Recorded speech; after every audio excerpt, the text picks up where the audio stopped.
আম পোড়ার শরবত এইরকম আপনি কিন্তু বাড়িতেই বানিয়ে রেখে দিতে পারেন প্রিমিক্স করে। তাহলে 6 থেকে 8 মাসে সেটা আপনি খেতে পারবেন বার করে করে।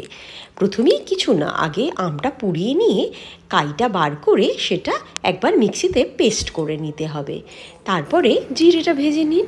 আমি দিয়েছি এখানে মিছরির সাথে নিয়ে নিয়েছি পুদিনা পাতা আর বিট নুন, এটাও একটা পেস্ট বানিয়ে নেব। এবার আমটা দিয়ে তার সাথে 1/2 কাপ মতো জল দিয়ে একটু ফুটে গেলে এর মধ্যে দিয়ে দিতে হবে মিছরি আর পুদিনা পাতার গুঁড়োটা, তার সাথে দিয়ে দেব জিরে গুঁড়ো, দিয়ে ফুটিয়ে নিয়ে গ্যাসের ফ্লেমটা বন্ধ করে দিয়ে দেব 1 চামচ লেবুর রস। এতে দীর্ঘদিন এই প্রিমিক্সটা ভালো থাকবে। এবার আর কি ঠান্ডা করে একটা বোতলে রেখে দিন ফ্রিজে, যখন ইচ্ছে বার করে এনজয় করুন আম পোড়ার শরবত।